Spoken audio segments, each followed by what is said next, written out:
नमस्कार, आप देख रहे हैं यूपी मांगे उत्तर। मैं हूं कुंदन जमयाल। शादी में डांस सही नहीं, फिल्मी गाने बजाना गलत, डीजे इस्लाम के रूह के खिलाफ, ये कहना है सहारनपुर में देवबंदी उलेमा और जमियत दावतुल मुस्लिमीन के संरक्षक मौलाना कारी इसहाक गोरा का।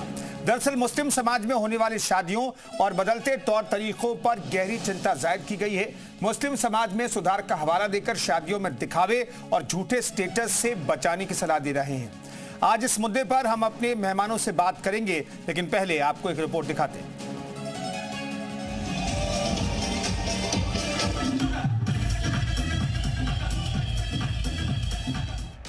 ये जनाब है मशहूर देवबंदी उलेमा के मौलाना कारी इसहाक गोरा, जो इस्लाम का हवाला देकर मुस्लिमों को नसीहत दे रहे हैं। मुस्लिम शादियों में नाच गाने पर एतराज जता रहे हैं। नाच गाने, ढोल बाजा और लड़कियां बेपर्दा होकर जाती हैं तो हम सोच में पड़ जाते हैं कि हम क्या कर रहे हैं या हमने क्या किया है। बाज लोगों से जब हमने पूछा ये सब क्या है तो वो लोग कहते हैं कि आज का स्टेटस है। तो मौलाना साहब ढोल बाजे, नाच गानों से दूरी बनाए रखने की सलाह दे रहे हैं। साथ ही ये भी पूछ रहे हैं कि नाच गाना और गैर इस्लामी रस्में मुसलमानों का स्टेटस कैसे हो सकती हैं। याद रखिए, अगर आप इसे अपना स्टेटस समझते हैं नाच गाने को, तो इसका मतलब आप तालीम याफ्ता नहीं हैं। और उसके बाद भी अगर आप खुद को तालीम याफ्ता समझते हैं तो इसका मतलब यह है कि तालीम आपके सर के ऊपर से होकर चली गई। मौलाना साहब का मानना है कि इस तरह के दिखावे से दूरी में ही मुस्लिम समाज की भलाई छिपी है। मौलाना ने अपील की कि मुसलमान दिखावे और झूठे स्टेटस से बाहर निकलकर अपनी शादियों को दीन के मुताबिक बनाने की सच्ची कोशिश करें।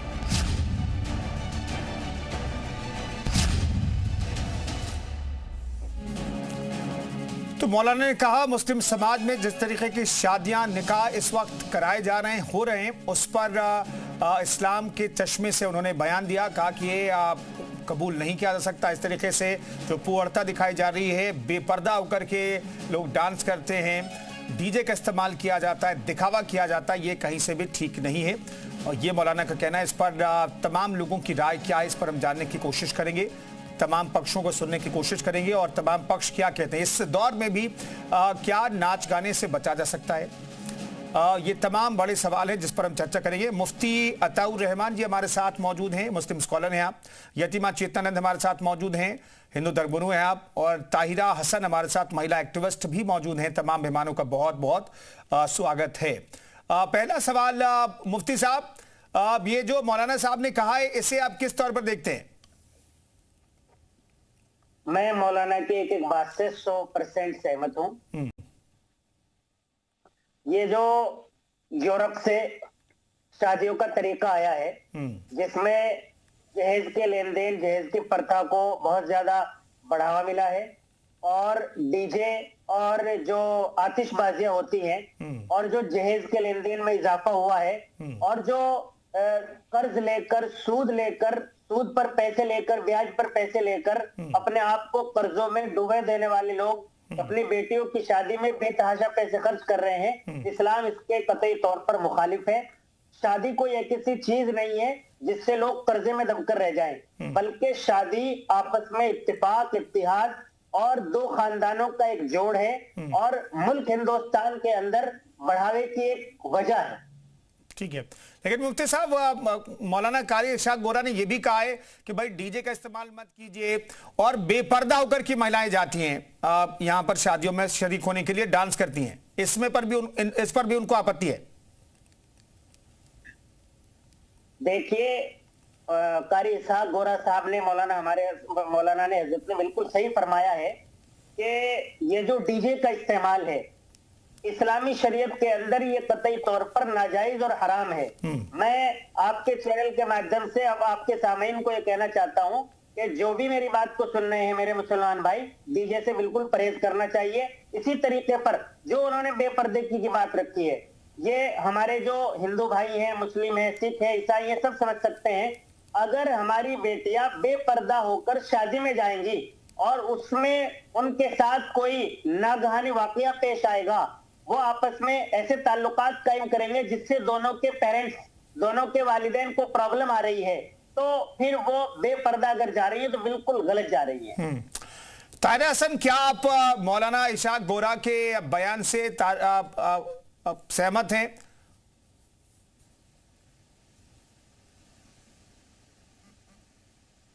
ताहिरा जी, आपसे सवाल है।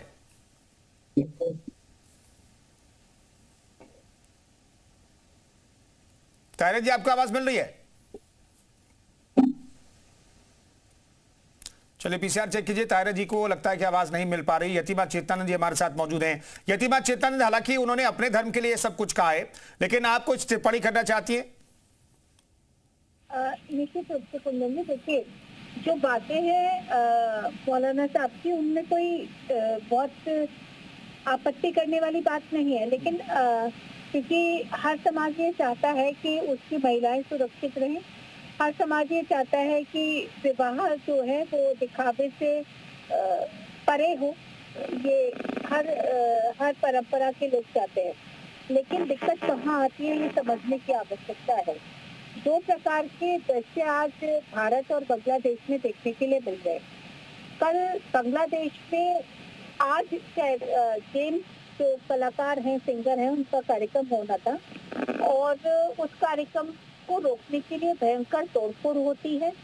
उस तोड़फोड़ के बाद उस जगह को, जो बांग्लादेश की सनातनी संस्कृति को रिप्रेजेंट करती थी, उसको जला दिया जाता है। आप अपने अंदर, आप अपने मजहब के अंदर किस तरीके के रिफॉर्म्स करते हैं, ये आपका निजी मामला हो सकता है, लेकिन जब ये रिफॉर्म्स आप दूसरे समाज पर लागू करने लगते हैं या चाहते हैं कि दूसरा समाज भी इस प्रकार की आपकी नसीहतों के पाबंद हो जाए, और ये कब होता है कुंदन जी, चिंता की विषय आज नहीं है, लेकिन जैसे जैसे जहाँ जहाँ जनसंख्या बढ़ती जाती है इस्लामिक अनुयायियों की, वैसे वैसे वहाँ ये अपने मजहब से निकलकर फिर ये जो नियम कायदे हैं ये सब पर थोपना चाहते हैं, लागू करवाना चाहते हैं, और लागू नहीं होते तो फिर हिंसा होती है। आपत्ति वहाँ है, अन्यथा इससे कोई दो राय नहीं है कि हर चाहे वो सनातन हो चाहे कोई और मजहब हो, हर मजहब और सनातन विशेषकर ये चाहता है कि महिलाओं की सुरक्षा होनी चाहिए, लेकिन सनातन ने कभी भी महिलाओं को पर्दा पाबंद नहीं किया है। हमारे यहाँ कुछ समय के लिए पर्दा प्रथा आई जब मुगल आक्रमण हुआ, लेकिन उसके बाद हमने उसको रिफॉर्म किया और उस पर्दा प्रथा को रिमूव किया। तो हमारे यहाँ इस प्रकार की कोई प्रथा नहीं है। ये अपने समाज में क्या करते हैं, ये इनका इंटरनल मैटर है, लेकिन परेशानी उस समय होगी जब ये दूसरों पर थोपने लगेंगे। कुंदन जी, मेरी वो उनकी चिंता इस बात को लेकर, डीजे को लेकर के, और बेपर्दा जो लड़कियां जाती हैं उन पर ज्यादा चिंतित हैं मौलाना जी। देखिए भाई, ये जो मेम ने बात कही है ना कि हमारा इंटरनल मामला है, वाकई ये बात बिल्कुल सही है। हर मजहब का अपना इंटरनल मामला है। हमारी नहीं, मुफ्ती साहब मैं लौट रहा हूँ, शबीना जी हमारे साथ मौजूद है, मैं उनसे रिएक्शन ले लो, फिर मुफ्ती साहब मैं लौटता हूँ आपके पास। शबीना खान जी, आप सुन पा रहे हैं, मेरी आवाज सुन पा रही है? हाँ कुंदन जी, मैं सुन पा रही हूँ। हाँ शबीना, तो मैं ये मौलाना इशाक बोरा ने जो बात कही, इससे आप कितना इत्तेफाक रखती है? देखिए, मौलाना साहब ने जो बात बोली है कुछ हद तक ठीक है और कुछ हद तक ठीक नहीं है। इस्लाम के अंदर जिस समय शादी का चलन चालू हुआ था, उस समय जो ये ढोल नगाड़े और डांस वगैरह की बात हो रही है, ये तब की बात है जब जंगल राज होता था और वहां पे लूटपाट हो जाते थे। तो उस वजह से ये होता था कि शहनाई मत बजाओ, चीजें मत करो, ताकि कोई दुल्हन की चीजें या दुल्हन के साथ जो चीजें जा रही हैं वो ना करे। मौलाना साहब हमेशा पर्दों की बातें करते हैं, कोई भी मौलाना साहब हो, कोई भी उल्मा हो, हमेशा पर्दों की बातें करते हैं, औरतों को दबाने की बात करते हैं। कभी कोई भी मौलाना ये नहीं कहते कि 4 शादियां मत करो अपने मजे के लिए। कभी कोई मौलाना ये नहीं कहते कि आप औरतों को आगे बढ़ाओ, अपनी बेटियों को पढ़ाओ। आप पर्दे की बात कर रहे हो, पर्दे का क्या मतलब होता है? पर्दे का मतलब होता है कि आपका चेहरा छुपा होना चाहिए। पर्दे का मतलब ये नहीं होता है कि सिर्फ आपका चेहरा दिख रहा है और 10 लाख के कॉस्ट्यूम आपने पहने हैं और आप उसको बुरखे में वो कर लो। लास्ट टाइम पे भी यही चीज हुई थी। हमेशा औरतों के लिए ही ये चीजें क्यों बोली जाती हैं? ठीक है, शादी बारात में गाना बजाना ना हो, ओके, ये जायज बात है कि नहीं बजाना चाहिए। मगर जैसे जैसे वक्त गुजर रहा है, जैसे जैसे वक्त बदल रहा है, हमारे को जो टेक्नोलॉजी हम यूज कर रहे हैं, तो इस तरीके से तो मौलाना साहब को मोबाइल छोड़ देना चाहिए, मोटरसाइकिल छोड़ देना चाहिए, बस छोड़ देनी चाहिए, मौलाना साहब को तो कपड़े छोड़ देने चाहिए, मौलाना साहब को तो कंघी छोड़ देनी चाहिए। वो सारी चीजें जब टेक्नोलॉजी आपके हाथ में आती है, जब चीजें आप यूज करते हैं, तो वो वक्त के हिसाब से आप कर रहे हैं। अब शादी बारात अगर आपके भाई की, बेटी की, बहन की, किसी की भी शादी बारात होती है, तो आप वो खुश हैं आप, ठीक है, तो खुशी के लिए आप एक जाहिर करते हैं। बड़ी बड़ी जगहों पर मुशायरा क्या होता है, कवालियां क्या होती हैं, बड़े बड़े सूफी संत होते थे जो ये गाना और वो करते थे। आज हम फिल्मी सॉन्ग बजाते हैं, फिल्मी धुन बजाते हैं खुशी जाहिर करने के लिए। तो मौलाना साहब और बाकी लोगों के पास मुझे नहीं लगता है ऐसा कोई काम है बचा हुआ, सिवाय औरत को पर्दा करना चाहिए, मुसलमानों को ये नहीं करना चाहिए। अगर हक की बात करते हैं, शरीयत की बात करते हैं, हदीस की बात करते हैं, तो ऐसी बहुत सारी चीजें हैं जिसके ऊपर बात करनी चाहिए। औरत को पर्दा नहीं करना चाहिए, औरतों को शामिल नहीं होना चाहिए, ये सब नहीं करना चाहिए। मुझे लगता है ये वो लोग बोलते हैं जिनके पास कोई काम नहीं होता, वो सुबह उठते हैं, पूरी लिस्ट देखते हैं, चेक करते हैं आज मुझे किस चीज पे टिप्पणी करनी है, वो ताकि मीडिया में बने रहे। मुफ्ती साहब कुछ बयान देना चाहेंगे इस पर? शबीना जी को जवाब देना चाहेंगे आप? पहले तो जी पहले तो जो इनसे पहले मैम जिन्होंने बात की थी, उन्होंने एक बात ये कही कि जो मजाहिब हैं उनका इंटरनल मामला है, वो अपनी शादियों को कैसे करें। मैं उनकी बात से 100% सहमत हूँ। मामला नहीं है अभी फिलहाल, अगर ये इंटरनल मामला नहीं है। नहीं शबीना जी आपके लिए वो नहीं कह रहे हैं, इंटरनल यतीमा चेतनानंद जी के लिए कह रहे हैं। उन्होंने पहले कहा कि भाई ये मुस्लिम धर्मगुरु हैं, कह रहे हैं मुस्लिम धर्म के लिए कह रहे हैं। कुंदन जी मैं मैंने कहा था कि जबरदस्ती इंटरनल मामला, मैंने कहा था कि जबरदस्ती करते हैं।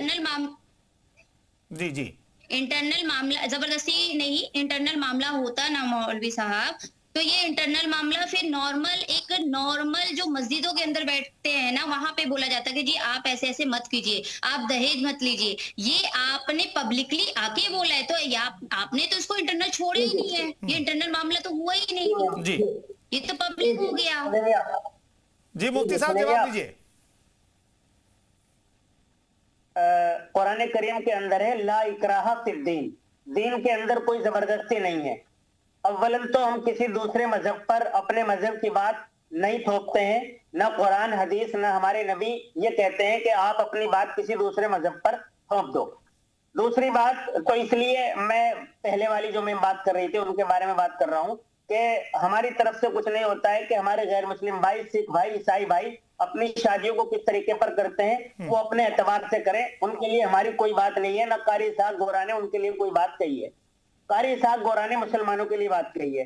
ये जो शबीना मेम है, इन्होंने कहा कि 4 शादियां हो रही है, उस पर क्यों नहीं कहते हैं उलमाए किराम। तो देखिए जो चीजें शरीयत के अंदर आई हैं, उलमाए किराम की जिम्मेदारी उनको बताना है, उन पर इम्प्लीमेंट कराना उलमाए किराम की जिम्मेदारी नहीं होती है। हम अपनी बात कह देते हैं, अमल करना ना करना वो उस भाई का काम होता है। अल्लाह तबारक व तआला ने तौफीक को अपने हाथ में रखा है। हमने आपको अपनी बात बता दी है कि पर्दा करना चाहिए। अब अगर आप करेंगी तो फायदे में रहेंगी, नहीं करेंगी तो आपका नुकसान है, हमारा इसमें कोई नुकसान नहीं है। तो उलमाए किराम की जिम्मेदारी है। मौलाना साहब आपका तो ये कहना हो गया कि भाई अल्लाह पाक ने ये कहा है, आप तो सीधे क्या हो गया कि हमें तो अपनी नेकियां कमानी, दूसरा जाए भाड़ में, हमें तो अपनी जन्नत देखनी, दूसरा जाए नर्क में। ठीक है, आपका तो ये है कि अल्लाह पाक ने ये हुक्म दे दिया, हुजूर साहब ने ये हुक्म दे दिया, तो हमने तुम्हें बोल दिया, अब तुम मानो या ना मान लो। अगर मैं आपको बार बार बोलूं जाओ नमाज पढ़ लो, नमाज पढ़ लो, नमाज पढ़ लो, तो मुझे तो नेकियां मिल रही है क्योंकि मैं तो आपको बोल रही हूँ, मगर आपको नेकियां नहीं मिल रही हैं। आप समझे, आपको तो बदी मिल रही है। तो आप लोग क्या करते हो कि सिर्फ नहीं आप लोग सिर्फ औरतों को ही कि औरतों को पर्दे में रहो। आप 4 शादी की बात कर रहे हो, 4 शादी भी जायज किस वजह से है? हुजूर साहब ने 4 शादी बोली है, जब आपकी पहली बेगम आपको हुक्म देगी तब आप दूसरी करोगे। आप उस टॉपिक पे बात नहीं करते हो क्योंकि वो आपके हक में है, आदमियों के हक में वो फैसला है, इसलिए आप उस चीज पे बात नहीं करते हो। आप कहते हो आपको पूरी जानकारी नहीं है, आपको पूरी जानकारी नहीं है। आपको पूरी जानकारी नहीं है शरीयत के बारे में। आप बताइए, आप लोग, आपके आज तक के रिकॉर्ड में कौन से मौलवी साहब ने ये चीज बोली है कि जाइए अपनी अपनी बेटियों को पढ़ाइए, जाइए अपनी अपनी बेटियों के एडमिशन कराइए, जाइए अपनी अपनी बेटी को IAS IPS ऑफिसर बनाइए? कौन से मौलवी साहब ने आज तक अल्लाह के बोली नबी है? हमेशा अल्लाह के नबी सल्लल्लाहु अलैहि वसल्लम का फरमान है, तलबुल इल्मी फरीज़तुन अला कुल्ली मुस्लिमिन व मुस्लिमा। इल्म का हासिल करना, एजुकेशन का हासिल करना हर मर्द औरत पर लाजिम है। नबी करीम सल्लल्लाहु अलैहि वसल्लम ने खुद औरत का लफ्ज इस्तेमाल किया है, तो हम तो बारहा इस बात को कहते हैं कि खवातीन को तालीम याफ्ता होना चाहिए। एक खातून तालीम याफ्ता होगी तो एक मुआशरा तालीम याफ्ता होगा, एक खानवादा तालीम याफ्ता होगा। मैं खुद एक गर्ल्स स्कूल चलाता हूँ। ठीक है, यदि बात चित्रानंद कुछ कहना चाह रहे जल्दी से। देखिए कुंदन जी, हाँ। बिल्कुल ताहिरा जी वही बात कह रही है। मैं आ रहा हूँ राजकुमार जी, मैं जिक्र कर देती हूँ शामली की ये जो बोरा साहब ने बात कही है, इसका एक बड़ा इम्पैक्ट समाज पे जाता है और उस इम्पैक्ट का परिणाम जो निकल के आता है वो शामली की घटना आपको याद करनी चाहिए, जहाँ मायके उसकी पत्नी गई और बुर्का पहनकर नहीं गई तो वो कत्ल कर दी गई और कत्ल करके उसकी दोनों बेटियों को भी कत्ल कर दिया गया। तो ये इम्पैक्ट डालने का, एक प्रेशर बनाने का और तरीका है। और वहीं दूसरी तरफ जब बुर्का हटाने की बात हुई, जब कहीं फेस दिखाने की बात हो तो आप ये जोर जबरदस्ती कीजिए कि नहीं आप अपनी आइडेंटिटी को रिवील नहीं करेंगे, क्योंकि इस बुर्के के पीछे बहुत सारी ऐसे जिहादी मामले घटित हो जाते हैं जो पता ही नहीं चलते। लगातार ये पर्दा नशी जो है वो न जाने कितनी घटनाओं को अंजाम देते थे, क्योंकि पर्दे के पीछे कौन है पता ही नहीं चलता है। ठीक है, बुर्का को लेकर के जो सोच पैदा की जाती है मौलाना की तरफ से, उसका ही नतीजा था शामली में जो घटना घटी।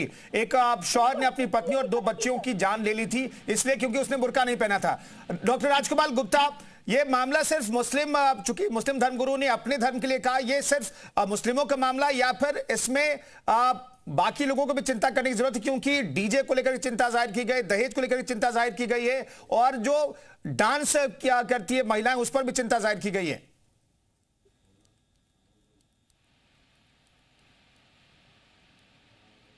राजकमल जी,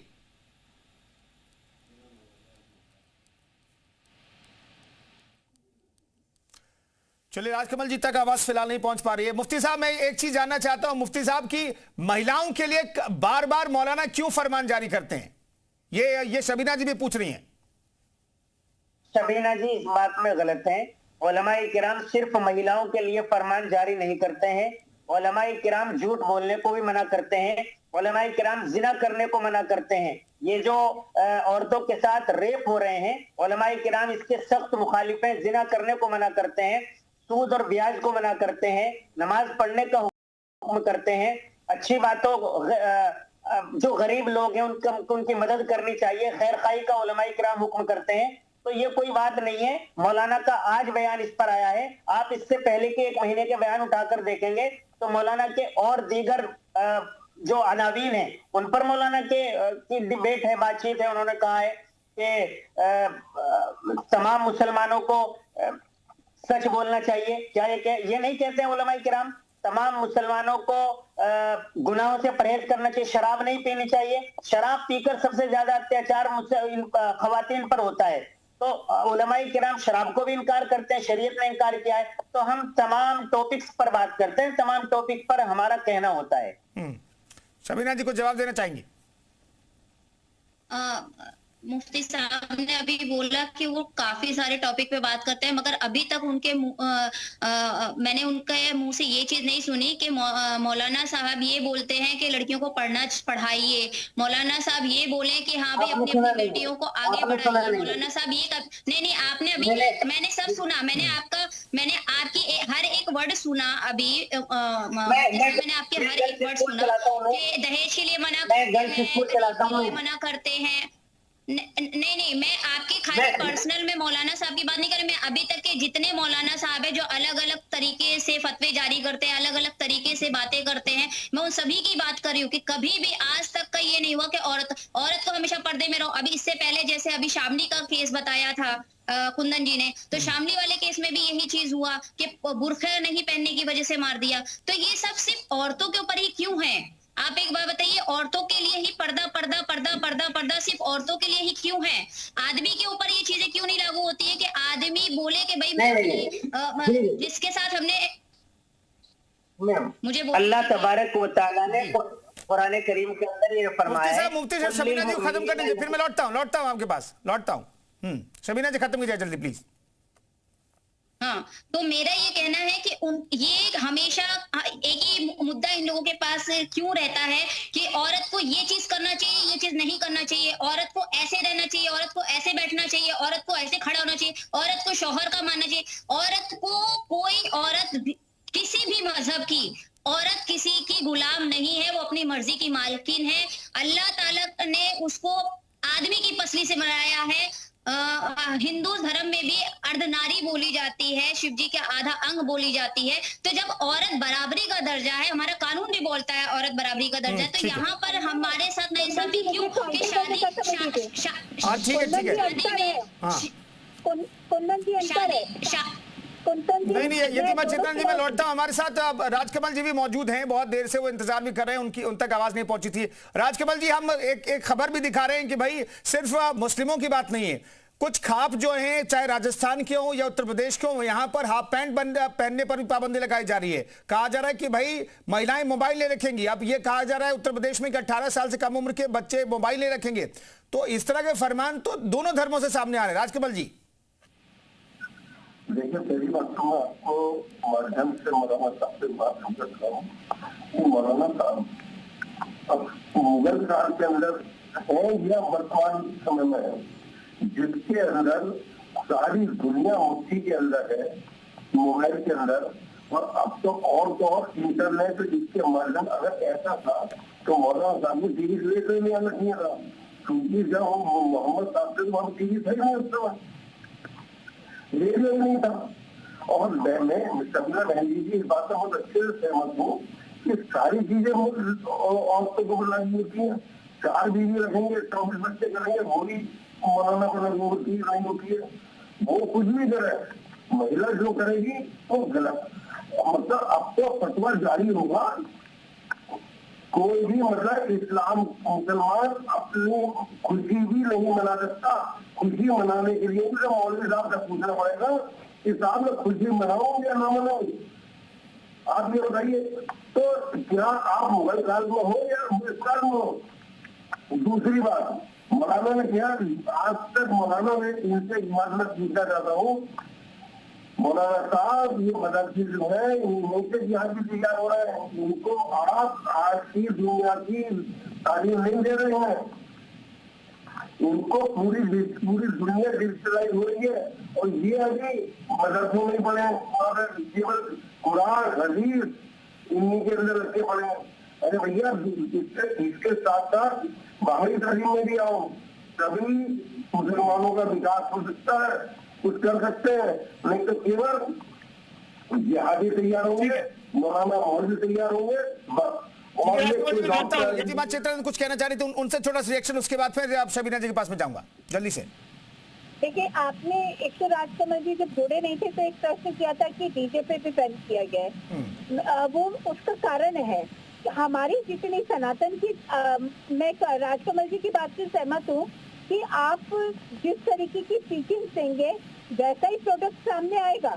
तो जब आप उन्हें ये बताएंगे कि डीजे नहीं बजाना है या डीजे बजाना इस्लाम में हराम है, तो जब यात्राएं निकलती हैं तभी तो पत्थरबाजी होती है। दूसरी बात, अभी सबीना जी कह रही थी कि वो पसली से बनती है औरत, हमारे यहाँ ऐसा कोई कंसेप्ट नहीं है भाई। हमारे यहाँ दो जेंडर है, हमारे यहाँ महिला अलग है और पुरुष अलग है। अर्धनारीश्वर का कंसेप्ट जो है वो बहुत वृहद स्वरूप में है। हमारे यहाँ ये कंसेप्ट नहीं है कि पुरुष की पसली से कहीं स्त्री बन गई है, ऐसा नहीं है भाई।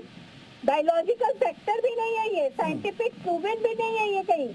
और हम लोग तो ये मानते हैं कि अर्धनारीश्वर अर्थात शिव ही शक्ति है और शक्ति के बिना शिव ठीक अधूरे हैं। उसमें चले आप ठीक है, आप शबीना जी से हो सकता है गलती हो भाई, उसकी व्याख्या उस तरीके से नहीं कर पाए। लेकिन शबीना खान जी, मैं एक चीज जानना चाहता हूं, क्या जो मौलाना है वो मदरसों से बाहर आकर के मॉडर्न दुनिया में घुलना मिलना नहीं चाहते क्या, और वो नहीं चाहते कि दूसरे जो मुस्लिम समाज के लोग हैं वो भी घुले मिले? कुंदन जी, आपने जो क्वेश्चन किया ना बहुत अच्छा किया है।